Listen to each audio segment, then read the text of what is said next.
Selamat datang di channel Neng Parsini. Video alur cerita novel audio kali ini berjudul Si Iblis Kecil. Semoga terhibur. Bab 19. Air Mata Putrimu. Chen Chen, putrimu menggumamkan nama pria bertopeng yang entah kenapa. Semenjak dia melihat kekuatan pemuda itu, Dian selalu dibuat penasaran. Terutama dengan sikapnya yang acuh dan dingin, walaupun pria itu tahu kalau sedang berhadapan dengan seorang putri. Malam itu, putrimu kesulitan untuk tidur, pikirannya terus dipenuhi oleh piton api bening dan pria yang mengaku bernama Chen Chen. Setiap hal yang dia ketahui tentang Chen Chen, selalu mengarahkannya pada kematian monster tingkat 6 yang akan menjadi barang utama pelelangan. Meski suatu kemustahilan bagi pemuda itu untuk membunuh makhluk yang mengerikan itu. Belum lagi monster iblis misterius yang dia lihat di dalam tubuh pemuda itu. Terus menghantui pikiran putrimu Lian. Sangat disayangkan dia tidak memperhatikan kalau monster iblis itu memiliki rambut yang sama seperti pemuda yang bernama Chen Chen itu. Karena dia terlalu fokus pada rupa monster yang dia lihat. Tidak tahan karena rasa penasaran, gadis itu mencoba untuk melihat apa yang sedang dilakukan oleh Chen Chen. Tetapi hanya kegelapan yang dapat dia lihat, yang artinya, pemuda bernama Chen Chen itu sedang memejamkan mata atau sudah tidur karena hari sudah sangat larut. Pada akhirnya Putri Mulian bisa tertidur dengan banyak pertanyaan yang tidak terjawab di dalam benaknya. Keesokan hari, Wu Chen terlihat keluar dari rumah dagang dan pelelangan. Dia dengan raut, kesal mengutuk putrimu yang telah meletakkan tanda di tubuhnya. Ada 3 rumah dagang dan lelang yang ada di kota Yinzuan, tetapi tidak ada yang bisa menghilangkan tanda itu. Terlebih, saat mereka tahu siapa pemberi tanda pelacak, Wu Chen langsung diusir keluar dari toko. Kecuali toko yang berasal dari benua tengah. Putri sialan, kalau seperti ini, aku tidak bisa bergerak dengan leluasa untuk memburu orang-orang dari Sekte Pedang Emas. Padahal, ku dengar cukup banyak dari mereka yang akan mengikuti turnamen bela diri. Memikirkan Sekte Pedang Emas saja, membuat amarah Wu. Klenda tidak saja uldak terkendan, dendam memancar jelas di kedua matanya. Semua orang yang berada tidak jauh dari tempat pemuda itu berdiri langsung bereaksi. Baik mereka yang ada di jalanan ataupun yang ada di dalam bangunan.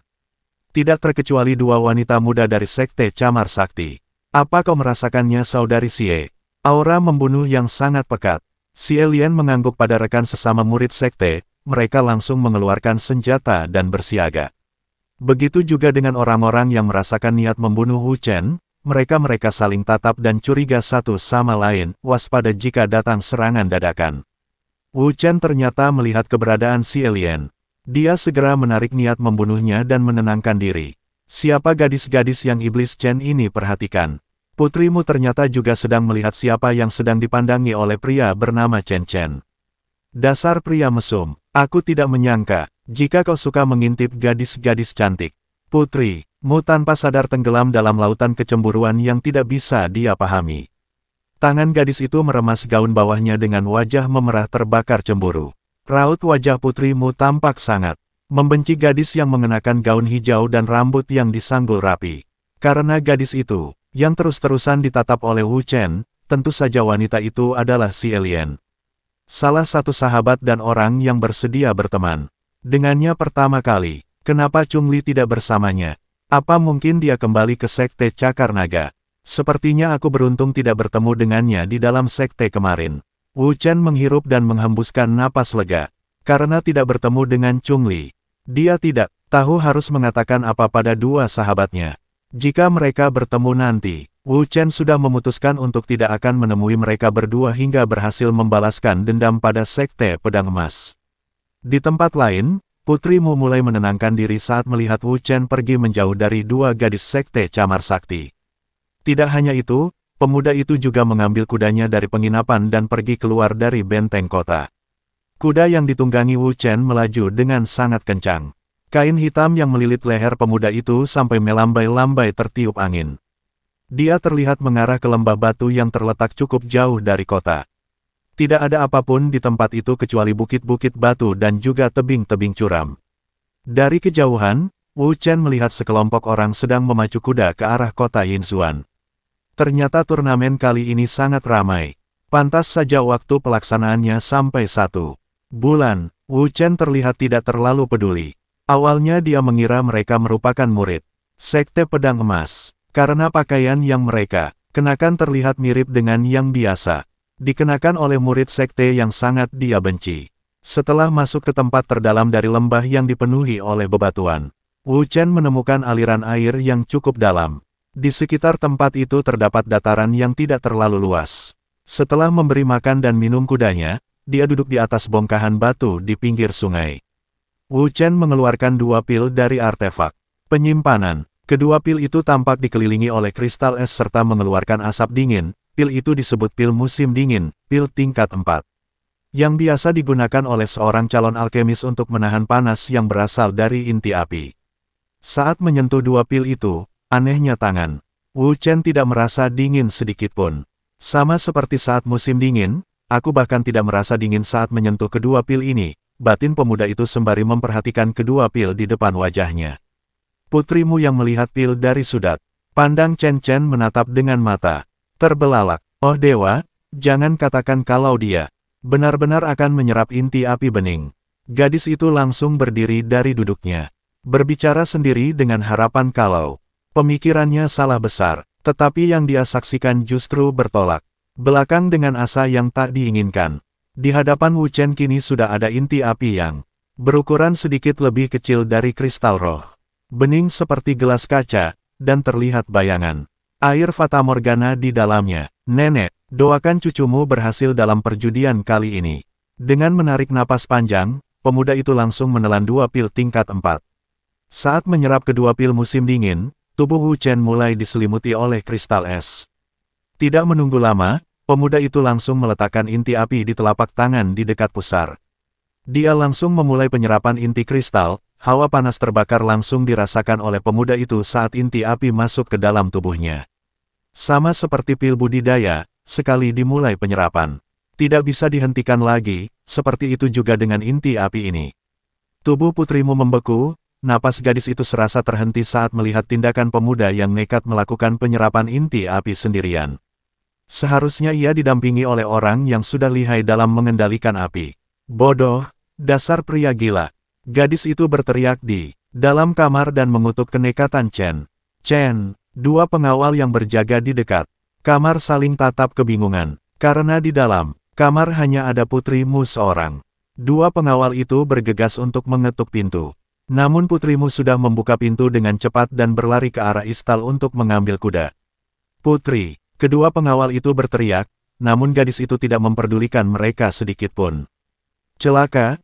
Kita pasti akan dihukum oleh Komandan Yao, ucap seorang pengawal. Mereka juga bergegas untuk mengambil kuda di istal, tetapi putrimu sudah melaju jauh dengan kudanya. Ini kesalahanku karena memberinya informasi, batin putrimu dengan perasaan bersalah dan cemas ketakutan. Gadis bercadar itu terus memacu kuda dengan kecepatan maksimal yang kuda bisa berlari. Mengikuti arah Chen. Chen pergi sebelumnya. Sementara itu, Wu Chen mulai meringis menahan panas dari api bening. Inti api yang tidak terlihat itu terus masuk ke dalam tubuh, dan dari tubuh pemuda itu terdengar suara air menguap, cis, dan asap tebal yang mengepul. Pada awalnya, pil musim dingin masih mampu menahan panas dari api bening saat masuk ke dalam tubuh Wu Chen. Tetapi, tidak bertahan terlalu lama karena pemuda itu. Efek dingin yang membuat tubuh pemuda itu membeku perlahan mulai menghilang. Wu Chen mulai merasakan panas yang menjalar di seluruh meridian di tubuhnya. Semakin lama panas dari api mulai serasa membakar tubuh pemuda itu. Dia pun mulai berteriak menahan sakit yang tidak tertahan. Kiai Haji, jerit Wu Chen saat api bening mulai membara mengelilingi tubuhnya. Pemuda itu mulai menarik ki monster, pada awalnya situasi terlihat mulai membaik. Tetapi tidak terlalu lama, karena api bening termasuk api terpanas. Bahkan akan sulit ditahan oleh Wu Chen yang memiliki kekuatan monster tingkat 6 sekalipun. Pakaian yang membalut tubuh pemuda itu sudah hangus terbakar. Bahkan batu yang dia duduki mulai berubah warna kemerahan. Namun, saat efek dari pil musim dingin benar-benar akan menghilang, segel rantai emas yang ada di dalam lautan spiritual pemuda itu terlihat berkilauan. Kristal es tiba-tiba menyelimuti 5 rantai itu. Di dunia luar sendiri, tubuh Wu Chen juga mulai ditutupi kembali oleh kristal es. Bahkan udara di sekitar pemuda itu mulai membeku. Batu yang Wu Chen duduki juga sudah tidak lagi berwarna merah, sudah mengkristal dan terus menjalar ke permukaan tanah di sekitarnya. Semua daerah yang ada di dekat pemuda itu akhirnya tertutup oleh es tebal. Tidak terkecuali aliran air yang ada di dekat pemuda itu duduk. Wu Chen tampak kebingungan, dia tidak menyadari apa yang tengah terjadi. Mengira jika itu efek lain dari dua pil yang dia telan sekaligus. Panas dari api bening kini sudah tidak berpengaruh pada pemuda itu, karena es dari kristal monster berasal jauh lebih dingin dan berasal dari monster iblis yang jauh lebih kuat. Napas Wu Chen mulai melemah kelelahan karena sudah 3 jam menahan panas dari inti api. Jika orang lain yang memasukkan api itu ke dalam tubuh dengan cara yang sama, mereka tidak akan bertahan lama untuk tidak hangus terbakar. Topeng yang dikenakan oleh pemuda itu juga sudah menjadi abu. Tidak lama kemudian, ledakan energi panas menyeruak dan meletup dari tubuh pemuda itu, membuat kristal es di sekitarnya mulai mencair. Tatapan pemuda itu tampak nanar karena kelelahan. Dia mencoba bangkit berdiri dengan tanpa pakaian di tubuhnya. Namun pandangan pemuda itu mulai mengabur. Dia jatuh dan terperosok ke dalam lapisan es yang hancur, karena jatuh tepat di atas aliran air yang tadinya membeku. Hanyut dalam aliran air sungai yang membawa pemuda itu menjauh dari tempat dia menyerap inti api. Tidak lama setelah Wu Chen tercebur, Putri Mu datang dengan raut wajah yang diliputi perasaan cemas. Chen Chen, gadis itu, berteriak karena orang yang dia cari tidak ada di sana. Putrimu melihat batu yang diduduki oleh Chen Chen sudah berukuran kecil. Dasar bodoh, ucap gadis itu dengan suara parau dan lemah. Dia mencoba melihat dengan menggunakan mata peri. Tetapi tanda di tubuh pemuda itu sudah menghilang.